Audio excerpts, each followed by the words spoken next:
Hi everyone, it's Josh with Talk About Trek, and we are back with the conclusion of the Dominion War series here. So this is book 4 of 4 of the Dominion War, the Deep Space Nine, basically the novelization of Behind the Lines, Favor the Bold, Sacrifice of Angels, those 3 episodes there, with a few other little things thrown in by the author to kind of beef it out and add a little bit more action to the story. So this is a novelization by Diane Carey, and nothing on the back to read, but we do have, again, like with the other books in this series, a nice picture of the captain there. So Captain Sisko, right there. So this book. So I think I'm giving this book maybe a bit of a bad rap in my head because I took too long to read it. I started this on the 29th of June and just finished it tonight, and I couldn't spend as much time with it as I wanted to because I had vacations and things and trips and plans and projects and all sorts of stuff going on. But also maybe it just didn't draw me in as much as the other ones did. But anyway, it had its moments, it had its ups and downs. And let's just kind of dive into the story and see where it takes us here. So this book starts out with basically the plan that they have to destroy this sensor array that the Dominion has put up. And this array allows the Dominion to follow all the movements of all the Federation ships, so it's what's keeping the fleet basically from making any forward progress in this war. So Ben Sisko, of course, has a plan to bring this sensor rig down, and he is working with the help of Martok. And Martok is really, he was the highlight of the second book in this series, in my opinion, and he's got very few scenes in this, and when he is in it, very awesome. And he's always awesome, but in my mind, Martok and Sisko, I think, in this book, really have kind of like some of the best stuff in here. So, I mean, if you follow the episodes of DS9, of course, what happens there during that, you're going to be familiar with what goes on in this book. But like I said, they do throw in a couple of different things in here, like this. They have this plan to destroy the sensor array, and then kind of a diversion on that plan is that they found out there's this one last cargo hold of Tetracell White. So they're going to make an attack on that, and then that's going to draw guards off of the sensor array so that Dax and the crew of the Defiant can make this crazy mission to get in there and try to destroy it. So that's kind of how they lay out the beginning of the book. They do touch base with Odo, Kira, and what's going on with the station there. And in the beginning of the book, of course, it's all like the first part where Odo meets with the female changeling, and they have their first great link, and basically Odo's acting like a big jerk. And nobody, I think, really likes that part of it, but he comes around in the end. But during that, just you reading it and you're thinking, like, what are you thinking, Odo? But then again, we're solids, he's a changeling, what do we know? It jumps back and forth. You get back to Sisko now. He's on the Defiant, kind of touring it. It's not his ship anymore. It's Dax's ship, and that kind of makes him a little bit uncomfortable. They do bring back this character, Charlie Reynolds, and his ship, the Centaur, which is one of the funnest parts, I think, about this book and then the second book as well.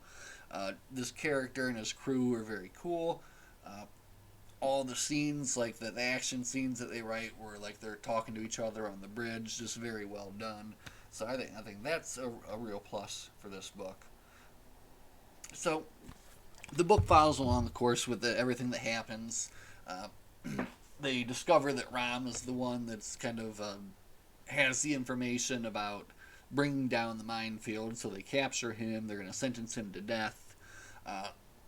They enact the plan now to bring down the big sensor array, and they have to send in basically a lone person. Basically, the idea is they're going to go in there, guns blazing, beam somebody down to the main station who's going to do some sabotage and bring it all down. And it's kind of like a decision between O'Brien and Dax, who's going to do it, who's going to lead the mission. Dax wants to do it because she's captain and she doesn't want to send somebody else. O'Brien convinces her that, she needs to be on the bridge, and he's the one to do the mission. So you have this kind of little part, and this is, I think, chapters 5, 6, and 7 in the book, where you got O'Brien on this little mission, and you can imagine him, and I think they even say, imagine him wearing the Starfleet standard uh, tactical espionage gear. You know, the all black suit that Picard wore in Dr. Crusher wore in the where they infiltrated the Cardassian place, and of course it was featured in the Lower Decks episodes as well. So I picture O'Brien with the all black suit on, getting beamed in to this Jem'Hadar complex, and he's got this, basically what he knows is a suicide mission to get in and plant these bombs, destroy this place.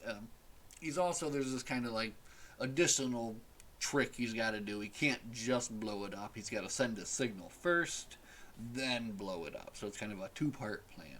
So it goes well. He gets in there. He sends a signal. Now this is kind of a weird part in the book. He sends a signal. He sets the bombs. It looks like he's getting ready to blow, and he's surrounded. And he accepts that this is the end for him. And then he gets saved by this crazy, like, native person on the planet who's wielding these not energy weapons, but like projectile weapons, just shooting these Jem'Hadar. O'Brien ends up calling him Tex, and just for like, he's just there for like that little bit of that chapter, and he comes in and he saves him, and that's that. So that's the end of that for now. It goes back to what's going on the Defiant, who's kind of like running interference, going around all these different sensor arrays, attacking ships, attacking these sensor nets or whatever, and just kind of cause as much trouble as they can. Dr. Bashir and Dax, or convinces Dax, let's go back for one last shot for O'Brien. Fly through, see if we can't beam him up, Also, this is the other kind of really cool part about this section of the book, and really this is like the whole big action section of the book. The Defiant has been set up with, I guess, what I call like machine gun photon torpedoes, where they've loaded up these extra like launchers basically, so that they will be able to fire their complement of torpedoes just as quickly as these things can load. So they're firing them all out right away. So it's a cool visual, and they really describe it very well in the book. So I like that a lot. And they do manage to get back to the planet just in time, and they beam out O'Brien and his friend Tex, who have managed to blow up the complex. And they don't even actually go into how he does that, but he is able to do it, thankfully. So, success. The mission is successful. A cool little action sequence in the book, which I really liked. So, now, that might have been kind of like the high point of the book. Because from here on out, it basically just follows the story of what you saw in those episodes. So we're looking at what? Favor the Bold and Sacrifice of Angels. And the last 8 chapters, I would say, of the book kind of follow that pretty well exactly. There were a few little things in there, but so as it goes, they know they have to move up the attack on DS9. They're able to bring down the minefield faster than planned, so they move on with the attack with less ships than they expected. The Klingons, at least all the Klingons that they wanted to have there to back up the fleet, aren't there as well. But they have one chance. They need to make a run at DS9 so they can stop them from bringing down the minefield. Yeah.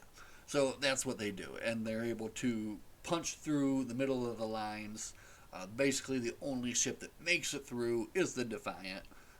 In the book, and of course not in the episode, they don't say, but in the book they add a chapter where one of the reasons that the Defiant makes it through is because Charlie Reynolds' ship, the Centaur, sacrifices itself to destroy some of these opposing Jem'Hadar that are chasing, and that's why he's able to get out. So they do add that little kind of cool ending for Charlie Reynolds and his crew, but I kind of wish that maybe they'd left it more ambiguous. Maybe he survived, so that there could be a book about him in the future. Because again, a very cool character, and it seemed like a cool crew. I'm saying cool a lot today. That seems weird. But anyway, and that's how it goes. So they bust through the lines, they make it through, but as you know, they're too late. So by the time they make it to the station, they've the Cardassians have already been able to finish shutting down all the defenses on the mines. They're able to power them down, and basically the Defiant rolls up just in time to see the mines come down. So now what? So Sisko says head into the wormhole, so they fly into the wormhole. And this is kind of one of the reasons why I don't think I didn't like it in the episode, and of course I don't like reading it as well. It's just kind of like saved by the wormhole aliens in the end, basically. So Sisko goes and he plans on sacrificing himself and his ship to do whatever he can to stop the Jem'Hadar army coming through the wormhole. The wormhole aliens kind of pull him out to wherever space they're in, and he manages to convince them that he's willing to sacrifice some life to stop them.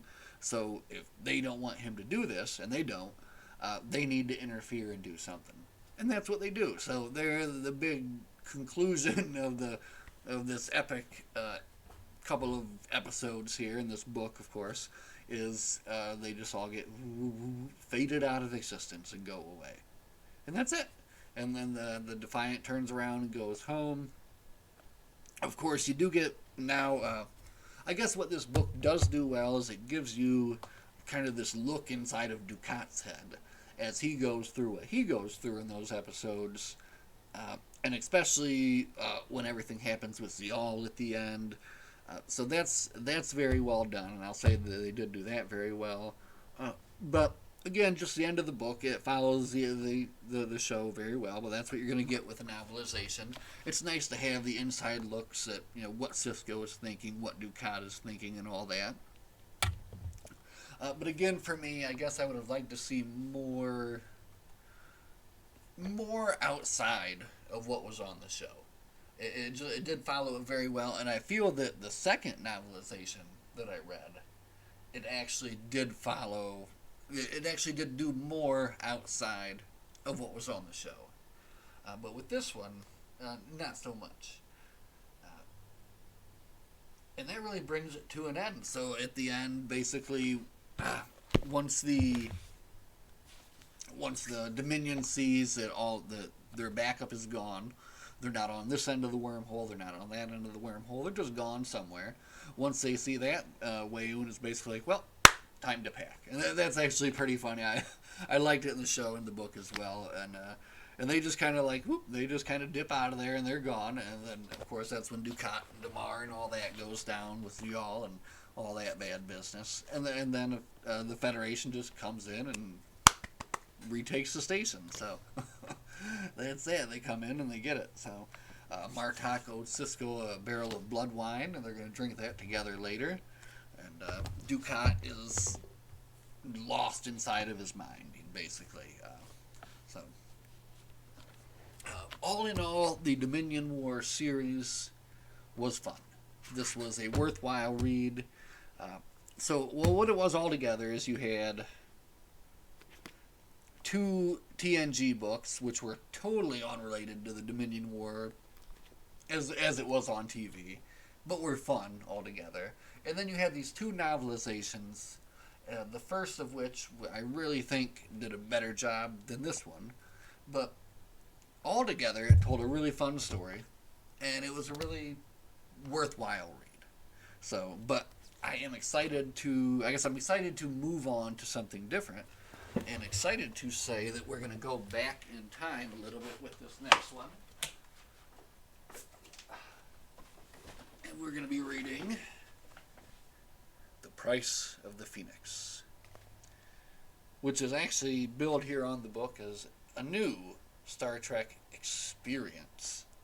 Not even a book or a novel. We're going to do an experience next time. And I love these little books like this too. This thing is clocking in at a hot 182 pages or so, so I will dive through this thing fairly quick. And this is by Sandra Marshak and Myrna Colbreth. So looking forward to jumping into that, something different. Before we end here today, I did have a little bit of a flea market find that I would like to show off here. So let's do that. Boom! Look at that. So here we have Andorian Ambassador Shraz from the TNG episode Journey to Babel. So, here, let's have a closer look there. Oh, that shine. But the guy wanted 30, and I offered him 20, and he happily accepted. And it seems like that was a pretty good deal. So my son asked me if I'm going to take him out of the box, and I said, I'm not sure. And I think I am going to take him out of the box, actually. Eventually. But for right now, he's going to hang out right there. The other thing is, we stopped by our local game store, CNC Games, and I was able to pick up this, which I had actually never seen before. So, PS2 Star Trek game, Shattered Universe, which is looks like a kind of like a ship battle game set in the Mirror universe. So, should be able to play this on my PS3. So hopefully I'll check this out sometime. But another happy addition to the Star Trek collection at a fair price. So a couple of fun things, a fun book, and another fun book on the horizon. So lots going on here to talk about Trek. And would love to spend some time talking about that Strange New Worlds finale and the whole season, for that matter. So that may be coming up as well. But that's going to be all for today. Thank you so much for watching as always. Live long and prosper, and we'll see you next time.